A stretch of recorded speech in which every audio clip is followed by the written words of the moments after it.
So most times when people have a drink or two too many, they do some embarrassing things. They'll give an embarrassing call to a ex or maybe even a text.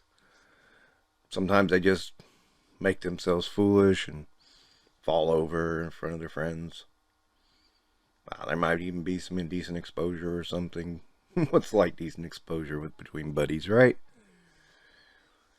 Me, I order toys I said I didn't want to get. Who's the most embarrassed now?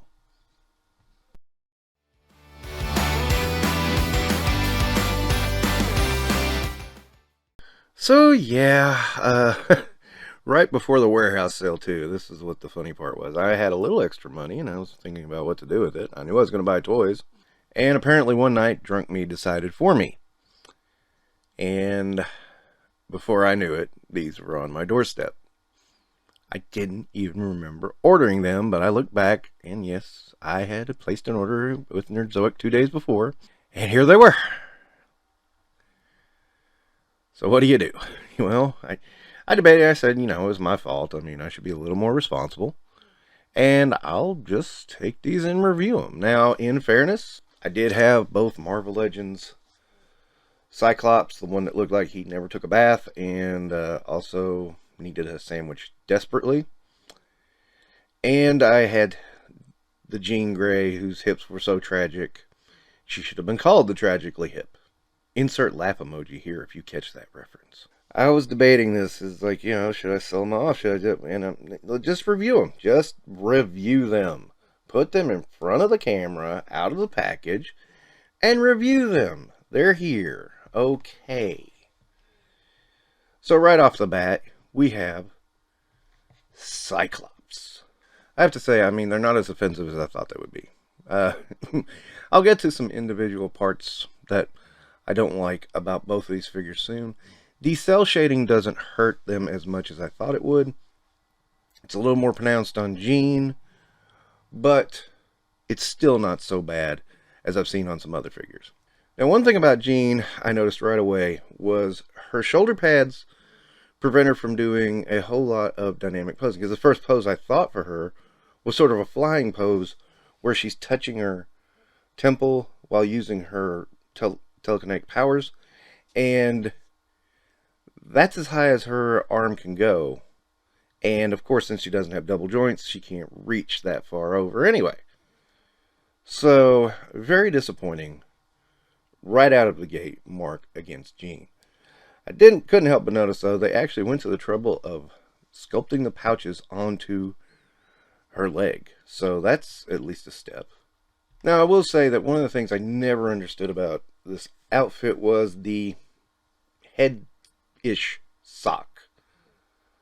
Why is she wearing this? This looks as comfortable as hell. I don't like it on Gambit either. And I never understood it. It's just sort of there. And it doesn't look tactical or practical. I mean, her hair's flowing around anyway, so it's not keeping her hair up. What's its purpose besides just, I don't know, mask, putting more emphasis on the face? Never got it. Now, moving over to Cyclops, hey, he does have pinless elbows and pinless knees. So there you go. Awesome. At least we got one of those things right. He can do a pretty good bend on his arm and get all the way up to where he can touch the side of his visor if he needs to. Good call. At least we got something right on this thing. Now, of course, Cyclops has those two fingers that he can touch the visor with, along with Conan O'Brien's hair. Now, first thing I did notice is I don't have the visor issue a lot of people have reported. Thankfully, the lips are a little bit full, but we won't get into that. In addition, Cyclops comes with two fists that he can use to punch, and two grabby hands that he can use to grope Jean, I guess. I don't know. I mean, what else could he use those for? Would Jean mind? I don't know. A lot of big questions here, isn't it? As I said on Cyclops, the cell shading is not near as offensive as it has been on other figures, so he gets an easy pass on that. Jean, however, especially in the upper torso, it's pretty bad. It's not as bad as Mr. Sinister, but it's noticeable. It's very, very noticeable. Jean comes with those typical open hands that female figures come with. She also comes with 2 fists ready to fight. And she also comes with her hair out, which does kind of hide the head sock, whatever it is, pretty well, but it's still there and still noticeable. It's hard to get around. To my surprise, though, all the hair does not limit articulation as much as I thought it would. It does a little bit, but not as much as I thought it would.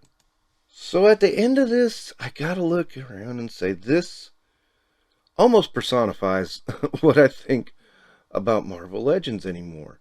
You got one figure that does really good, has all the marks, and can do what he needs to do. You have another figure that needs some more marks and needs some more adjustments and can't do what she needs to do. And you get a mixed bag.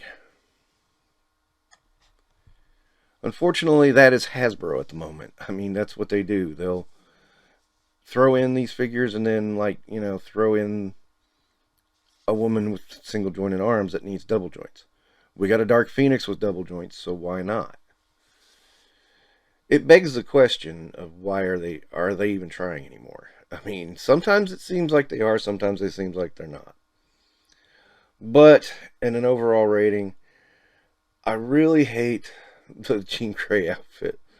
I have to give it 2 stars, especially with all the knocks with the articulation. Cyclops, that is not my favorite Cyclops outfit, but the figure ends up being pretty damn good. And I like that I got him. I needed a Jean. I have a Cyclops, but now I have a backup Cyclops. For Cyclops, I'll give him 4.5 stars. I mean, a good representation of that era. And again, that cell shading isn't so bad. It's not great, but it's not bad. Well, that's going to wrap it up for Infinite Realms. Don't forget to like and subscribe.